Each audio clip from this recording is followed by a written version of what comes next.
ये basically Nifty का chart है। निफ्टी के चार्ट में आप सब अभी फ़िलहाल के सिचुएशन देख रहे हैं कि क्या हो रहा है। मेरा ये एक्सपेक्टेड प्राइस काफ़ी टाइम से है, जो मैंने यहाँ पे इसको फ़ॉर्म किया था, तो मिड ऑफ जून या मई, इसमें मैंने फ़ॉर्म किया था कि 24,250 ये इसका एक्सपेक्टेड बाउंस वाला ज़ोन है। यहाँ पे इसने आना चाहिए, तो यहाँ पे काफ़ी अच्छा प्राइसिंग मूवमेंट हमको अपवर्ड की तरफ मिल सकता है, इसीलिए ये प्राइसेस नीचे आ रहे हैं। और फिलहाल कंडीशन जो 3 है, जो मार्केट को शेक कर रही है और एफआईआईस के हाथ रोके हुए हैं, उसमें से फर्स्ट है रशिया यूक्रेन वॉर। अभी तक उसका कोई रिजल्ट निकला नहीं है, ना ही वो रुके हैं और ना ही उनका टर्न ऑफ कुछ हुआ है। तो ना सीज फायर है और ना ही क्लोजर है, तो वो कभी भी एस्केलेट हो सकता है। इसीलिए वो एक पॉइंट है जिसकी वजह से मार्केट में एफआईआईस का, ओवरऑल ग्लोबल मार्केट में एफआईआईस का थोड़ा शेकी हैंड है या शॉर्ट हैंड वो लोग ले रहे हैं। दूसरा जो है, जो इसराइल के साथ गाजा और ईरान का चल रहा है, सीज फायर है बेशक, उसमें कोई डाउट नहीं, बट फिलहाल फिर भी जो मूवमेंट है, instability in with in that country, वो थोड़ा प्रॉब्लमेटिक है। इसकी वजह से वो दुनिया में सबको डिस्टर्ब कर रहा है, दुनिया सबको अपनी तरफ खींच रहा है या अपोज में खड़ा कर रहा है, ताकि वो इंटरनल कंट्री की जो इंस्टेबिलिटी है उससे पॉलिटिकल बेनिफिट्स उठा सके। इसीलिए वो सिचुएशन वो प्रॉब्लमेटिक है, इसीलिए सेकंड प्रॉब्लम वो है। और तीसरा जो है, ये ट्रेड वॉर की वजह से जो स्टेटमेंट्स आ रहे हैं, इसकी वजह से अप एंड डाउन हो रहा है।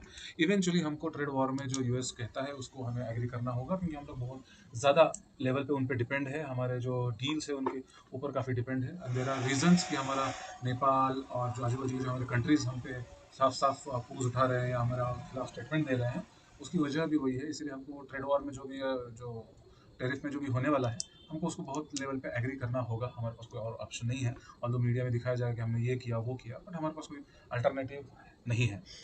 बट इवेंचुअली बाद में दिल रखने के लिए बताया जाएगा बाद में, जैसा कि मैंने बताया था कि हो सकता है कि उधर के जजेस या उधर के लॉ सिस्टम एक्टिवेट हो जाए और उसको बोले कि नहीं, तो ऐसा नहीं कर सकता। इस बेसिस पे उसको रिवोक कर भी दिया जा सकता है, क्योंकि इवेंचुअली क्या होता है, जब भी आप किसी को टैरिफ लगाते हो, टैरिफ का मतलब क्या होता है ना, हाइपोथेटिकल एग्जांपल, मतलब रफ एस्टिमेट में बोल रहा हूँ, कि मान लो जीएसटी कार पे अभी 28% का जीएसटी चल रहा है। इवेंचुअली न्यू कार आप अगर लोगे, मान लो उस पर अगर 35% कर दिया, तो थोड़ी ना टाटा मोटर्स अपनी जेब से 35% देने वाला है, उसको तो कस्टमर से ही लेना है।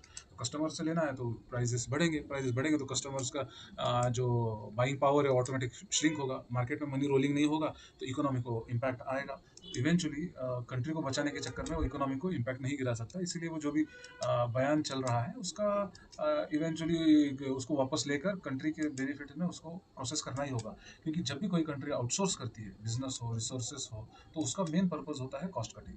आज आप बॉम्बे में देखोगे तो मैक्सिमम बाहर का पब्लिक है, most of the metropolitan city में बाहर का पब्लिक इसके लिए होता है, एक होता है चीप लेबर, सेकंड होता है हाई स्किल्स। आप चीप लेबर में हाई स्किल चीज़ अगर आपको मिल रही है, तो आप उसको रोकना ऑलमोस्ट इम्पॉसिबल है। तो सेम चीज़ उधर भी होने वाली है। तो उसकी वजह से भी जो मार्केट जब बाउंस देगा, तो उसका भी एडवांटेज उठाना होगा, इसलिए आपको अभी से ही उसके डिपेंडेंट स्टॉक्स में ध्यान देना होगा। और अभी के सिचुएशन में जो क्वेश्चन पूछा गया था कि अभी जो सिचुएशन चल रहा है, उस सिचुएशन में हम लोग एसएल लिए ले या क्या करें। अभी एसएल का टाइम तो चला गया, क्योंकि जैसा एक लास्ट अपना सेशन हुआ था, उस सेशन में मैंने एक लॉजिक बताया था 199 और 198, तो इसने लोअर लो फॉर्म करके पहले ही इंटीमेशन दे दिया कि अब मैं यहाँ से नीचे जाने वाला हूँ। ये स्टॉप लॉस वाले जोन्स थे। मान लो जब ये आपका फर्स्ट एंट्री या लास्ट एंट्री अगर आपका ये था, तो जैसे ही ये यहाँ इसके नीचे ये क्लोज करता है, वो स्टॉप लॉसेस लेने वाला टाइम चला गया। अभी ये जो टाइम है, जो आप देख रहे हो कि मैं भी चीज़ों को ऐड कर रहा हूँ, मैं ना ही एग्जिट कर रहा हूँ बल्कि मैं ऐड कर रहा हूँ, तो अच्छे और बेस्ट स्टॉक्स को एवरेज करने का ये सबसे अच्छा टाइम है, क्योंकि न्यूज़ बेस्ड जब स्पाइक आएगा तब आप उसमें स्मूथली एग्जिट कर सकते हो। और मैंने ऑलमोस्ट इतनी बड़ी गिरावट में कहीं पे भी कोई भी स्टॉक से एग्जिट नहीं लिया है। इनफैक्ट मैं जो अच्छे अच्छे स्टॉक्स है चुन चुनकर सेक्टर वाइज और इवेंट वाइज अभी से ही उसको अपने पोर्टफोलियो में ऐड करना शुरू कर दिया है। तो स्ट्रैटेजी यही होनी चाहिए अभी कि जो अच्छे स्ट्रॉन्ग स्टॉक्स है, वो एक दो साल के लिए लेकर आपको रखने होंगे, क्योंकि ये तीन चीज़ें जो चल रही है फिलहाल, ये कोई एक महीना दो हफ्ता या 3 महीना 4 महीने वाली चीज़ नहीं है। इसका एक तो रिपल इफेक्ट आएंगे, जब ये चीज़ें क्लोज होगी या सॉल्व होगी या मानो डील हो जाएगा किसी भी चीज़ पे, तो उसका रिपल इफेक्ट आएगा। वो इफेक्ट का रिजल्ट क्या है, इसको इन्वेस्टर किस एंगल से लेंगे, ये सब चीज़ें देखी जाएगी, और उसके बाद तुमको उसका इम्पैक्ट या इफेक्ट दिखेगा, तो जिसको टाइम लगेगा, और उस टाइम के लिए हमारा पोर्टफोलियो उतना स्ट्रांग और उतना तैयार होना चाहिए। ये उसका मेन कंसेप्ट होता है।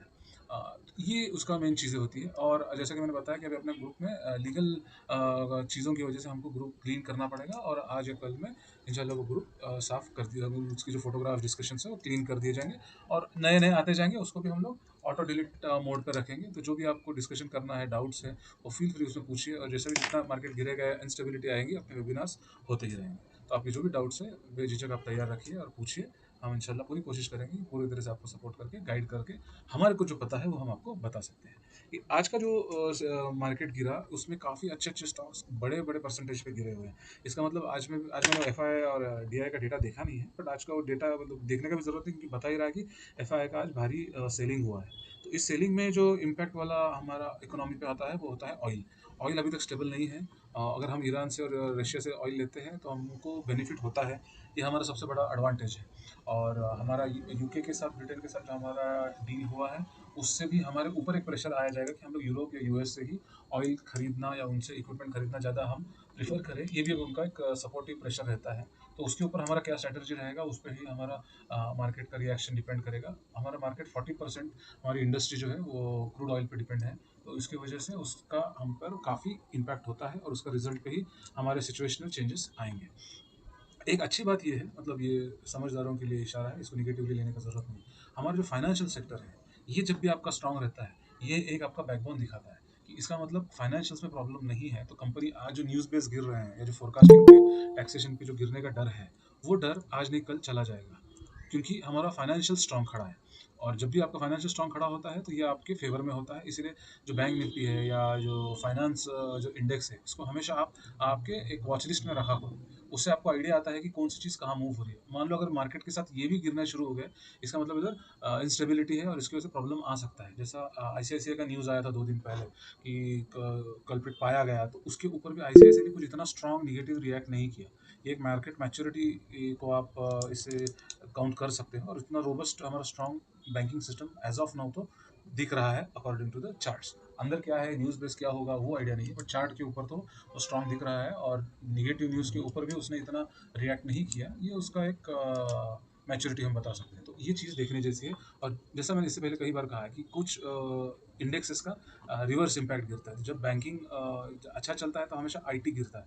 इसलिए जब बैंक स्ट्रांग चल रहे हैं तो आईटी के अच्छे अच्छे स्टॉक्स चुन के हमको पोर्टफोलियो में रखना, ये हमारे लॉन्ग टर्म के लिए बेनिफिशियल होता है, क्योंकि हमारे अच्छे स्टॉक्स अगर पोर्टफोलियो में होंगे, आज नहीं कल वो लोग रिजल्ट देने वाले हैं, तो उसमें मूविंग एवरेजेस जो इंडिकेटर्स है, ये वो है, उससे कुछ इम्पैक्ट नहीं होता। उसमें एक एक्सपीरियंस काम आता है। इसीलिए हम लोग जब बैंकिंग स्ट्रांग चलता है तब हम आईटी की तरफ मुड़ते हैं, और जब आईटी स्ट्रांग चलता है तो हमेशा बैंकिंग गिरता है। ये उसका इन्वर्स प्रोपोर्शन पे चीज़ें चलती है। ये ओवरऑल आज का सिचुएशन के डिस्कशन थे। जैसा कि आज एज ऑफ नाउ मार्केट के सामने 3 चैलेंजेस है।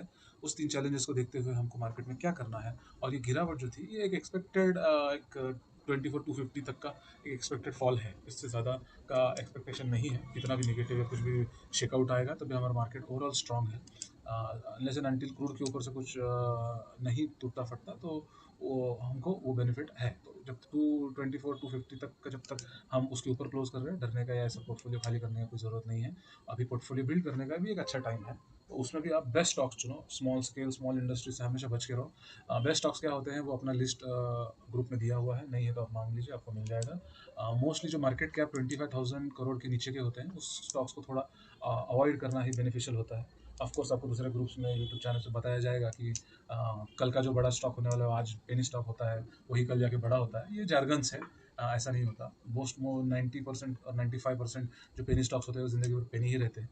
इनफैक्ट जो बिग कैप है वो भी पेनी हो जाते हैं। तो पेनी स्टॉक को लार्ज कैप होने के चांसेस थोड़े कम ही होते हैं। जो मिड कैप होते हैं उनमें तुमको पता चल जाता है कि कौन सा बड़ा हो सकता है, वो आइडिया आ जाती है। ऐसा कुछ भी स्टॉक 10 रुपये का है वो अचानक से 1,000 रुपये, ऐसा नहीं होता। और होगा भी तो उसको पीछे जरा बड़ी स्ट्रॉन्ग कंपनी का सपोर्ट होगा, एक्विजिशन हुआ रहेगा, तब जाके वो होता है, which is a rare scenario. तो उसको नाम में ही आप काउंट करोगे तो कोई गलत नहीं होगा। तो इस टाइम पे कोई भी छोटे मोटे स्टॉक्स खरीदने से बचो। हाँ, अगर खरीद रहे हो, एक्स्ट्रा मार्केट का पैसा है तो आप खरीद सकते हो। मार्केट का पैसा किसे बोलते हैं? मान लो आपने 100 रुपीज़ इन्वेस्ट किए मार्केट में, आपने 120 बनाए, तो 20 रुपीज़ जो है वो मार्केट के। अब उस 20 रुपीज़ पे आप रिस्क ले सकते हो। मान लो वो 20 रुपीज़ आपके चले भी गए, तो भी आपको दुख नहीं होता, क्योंकि मार्केट ने दिए हुए पैसे थे, उसी पैसे को आपने रोलिंग किया।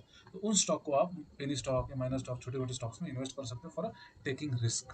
और नए जो बंदे हैं उसको उस चीज़ से भी छोड़ दो, क्योंकि आपको पहले अपना पोर्टफोलियो को ग्रीन कराना है, आपको खुद पे कॉन्फिडेंस लाना होता है। और जो भी आपको ज़रूरत होती है एनालिसिस की, उसके लिए मैं हूँ, बड़े भाई है, नदीम भाई है, ये सब आपको सपोर्ट कर रहे हैं ग्रुप में।